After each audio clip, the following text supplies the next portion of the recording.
जय हिंद दोस्तों। कैसे हैं आप लोग? तो आशा है आप लोग बहुत अच्छे होंगे। तो स्वागत है आपका जो है मध्यकालीन भारत के इस क्लास में। ठीक है। तो अभी हम लोग जो है इसमें मध्यकालीन जो भारत जो हम लोग कवर कर रहे थे, तो उसमें जो ये टॉपिक्स है ये है लोधी वंश। ठीक है ना। इसमें हम लोग को लोधियों के बारे में पढ़ना है। ठीक है। इसके बारे में, लोधी वंश के बारे में। इनका जो टाइम पीरियड है बहुत लंबा नहीं है, तो इसलिए हम लोग को इस छोटे से ही, ठीक है, इस छोटे से ही वीडियो में इसको कवर कर लेंगे। इसीलिए मैंने आपको जो है ये क्लास को लाइव लेकर नहीं आया, क्योंकि ये इतने लंबे लंबे क्लास नहीं है। इसके बाद हम लोग जब विजयनगर साम्राज्य पढ़ेंगे तो सारी क्लासेस क्या होंगी, आपकी लाइव होगी। तो लाइव क्लास हम लोग की जो है शाम को 6 बजे होती है। आप जा करके वो सारी क्लासेस आप अटेंड कर सकते हैं। ठीक है ना। सारे डाउट आपको वहीं पर सॉल्व हो जाएंगे। अगर कोई आपके डाउट हैं तो आप जा करके वहाँ से क्लास में कवर कर सकते हैं। ठीक है ना। तो देखते हैं लोधी वंश के बारे में। लोधी वंश का जो संस्थापक है कौन है? तो बहलोल लोधी था। आपने कई बार नाम सुना होगा बहलोल लोधी का। तो बहलोल लोधी कौन था? तो लोधी वंश का संस्थापक। ठीक है। लोधी वंश जो है दिल्ली सल्तनत का पहला अफगान वंश था। ये जो लोधी वंश है ये कौन लोग हैं? तो अफगान लोग हैं। ठीक है ना। सिकंदर लोधी इस वंश का सर्वाधिक शक्तिशाली शासक था। तो सिकंदर जो लोधी है इस वंश का क्या है? तो सबसे शक्तिशाली शासक कौन है? तो सिकंदर लोधी, याद रखेंगे। ठीक है ना। बहलोल लोधी देखते हैं हम लोग। इसका जो टाइम पीरियड है 1451 से लेकर के 1489 तक। ठीक है। लाइट भी चली गई, कोई बात नहीं। और जो बहलोल लोधी है ना, बहलोल लोधी, इनका टाइम पीरियड कितने से कितने तक है? तो 1451 से लेकर के जो है 1489 तक। ठीक है। या 1451 ईस्वी में दिल्ली का शासक बने। उसने जो है तुर्की राजत्व के विपरीत अफगानी राजत्व पर शासन किया। यानी ये जो शासन करते हैं तो तुर्क के शासन की तरह नहीं करते हैं। ठीक है। इनका जो शासन करने का जो ढंग होता है किसके किसके तरह होता है? तो इनके जो शासन करने का जो ढंग होता है वो जो है अफगान की तरह होता है। ठीक है ना। ठीक है। यानी ये अफगानों के जो है विचारधारा से क्या करते हैं? तो शासन करते हैं। ठीक है ना। इस बात को आप लोग याद रखेंगे। ये अपने सरदारों के समक्ष कालीन पर बैठता था। ठीक है ना। आप कालीन मतलब समझ रहे हैं? नहीं, ऐसा नहीं कि ये जो है सरदार जो है ना, इसके सरदार सरदार के प्रति जो है, जैसे मान लीजिए सरदार बैठे हुए हैं चेयर पे, तो राजा पहले क्या होते थे, इनको जो है उच्च जो है इनको कुर्सी बनाया जाता था, यानी ऊंचे ऊंचे। लेकिन ऐसा ये कुर्सी पर नहीं बैठता था। ये नीचे जो कालीन बैठी होती है ना, कालीन यानी जो है चटाई आप मान सकते हैं। ठीक है। तो कालीन पर जो है आपको समझ में आ रहा होगा बिस्तर जैसा होता है। ठीक है।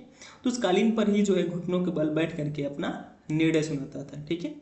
इसने जौनपुर के हुसैन शाह साकी को पराजित कर पुनः दिल्ली साम्राज्य में क्या किया? अधिग्रहित जो है अधिग्रहण कर लिया। ठीक है ना। याद कर लेंगे, याद रखेंगे आप लोग इस बात को। नेक्स्ट देखते हैं सिकंदर लोदी। सिकंदर लोदी जो है अंतिम शासक भी है, तो इसको हम लोग थोड़ा सा अच्छे से देख लेते हैं। ठीक है। सिकंदर लोदी का जो टाइम पीरियड है 1489 से लेकर के 1517 तक है। और इसी के बाद से हम लोग को जो है 1526 से लेकर के और जो 1800 लगभग 1800 के समय तक जो हम लोग को क्या पढ़ना है? 18वीं शताब्दी तक मुगल काल को। ठीक है। तो सिकंदर लोदी है यह किसका संतान है? तो यह लगभग ये जो है हिंदू माता की संतान है। यानी इनकी जो माता है वो कौन थी? तो हिंदू थी। इसने सरदारों के साथ जो है समानता का व्यवहार करना बंद करके क्या किया? सुल्तान की सर्वोच्चता मानने के लिए बाध्य किया। ठीक है। सल्तनत काल में सबसे अच्छी गुप्तचर व्यवस्था इसी की थी। अगर हम लोग देखें कि सल्तनत काल में जो खुफिया जो एजेंसी होती है, गुप्तचर व्यवस्था होते हैं, वो सबसे अच्छा किसका माना जाएगा? तो सिकंदर लोदी का है। ठीक है। क्योंकि अगर आप अच्छे शासक हैं तो आपके जो है गुप्तचर व्यवस्था बहुत टाइट होनी चाहिए।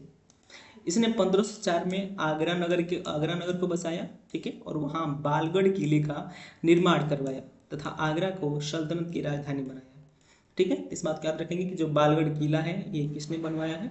तो ये जो है बालगढ़ किला जो है सिकंदर लोदी ने बनवाया है। और जो आगरा नगर जो आज आप देखते हैं ये भी किसका बसाया हुआ है? तो सिकंदर लोदी का है। ठीक है। इसने नियम बनाया कि शिया मुस्लिम तजिया नहीं निकाल सकते। देखिए, ठीक है ना। जो शिया और सुन्नी जो मुस्लिम होते हैं ना, तो इसमें जो शिया मुस्लिम को क्या किया? इसने तजिया निकालने से मनाही कर दी। इसने मुस्लिम स्त्रियों पर पीरों व संतों के मज़ारों पर जाने से रोक लगा दिया। अगर महिलाओं पर जो पाबंदी की बात करें, ये लगाता है कौन? तो इब्राहिम जो है सिकंदर लोदी। ठीक है। बात याद रखेंगे। मस्जिदों को सरकारी संस्था का रूप देकर उन्हें शिक्षा का केंद्र बनाने का प्रयास भी किया। इसने जो है आयुर्वेद के एक प्रसिद्ध ग्रंथ की फारसी में फरहंगे सिकंदरी के नाम से अनुवाद कराया। ये गुलरुखी नाम से कविताएं लिखता था। इसके समय गायन विधा के श्रेष्ठ जो ग्रंथ थे वो लज्जत सिकंदर शाही की रचना हो। इसने भूमि की माप के लिए क्या किया? तो गज ए सिकंदरी यानी 30 इंच जो है 30 इंच का क्या क्या चलाया, तो माप चलाया है, ठीक है ना। इस बात को भी आप लोग याद रखेंगे। इसने खदान पर से जकात कर हटा लिया, ठीक है ना। जो खदान होते हैं ना, खदान, ठीक है, खदान से क्या करता है, तो जो जकात करने के लगता था, जकात कर को क्या करता है, ये हटा देता है। ये सारी बातें हैं जो फैक्ट हैं आपके, तो आप इस फैक्ट को याद कर लेंगे, क्योंकि फैक्ट है तो आपको याद करना ही पड़ेगा। एक दो बार पढ़ेंगे तो आपको समझ में आ जाएगा। अगर आपको कुछ समझ में नहीं आता तो आप हमसे डायरेक्टली पूछ भी सकते हैं, ठीक है ना। तो नेक्स्ट वीडियो में मिलते हैं हम लोग लाइव क्लास में। ये आपके जो है छोटे छोटे वीडियो आपको दे दिए गए हैं, ताकि आपके टाइम जो है, आपके जो सिलेबस भी हैं जल्दी से कवर हो जाए, ठीक है। तो कल की क्लास में हम लोग देखेंगे मुगल काल को, और वो भी सारी क्लास क्या होंगी, तो लाइव, ठीक है। आज के लिए बस इतना ही। Thank you.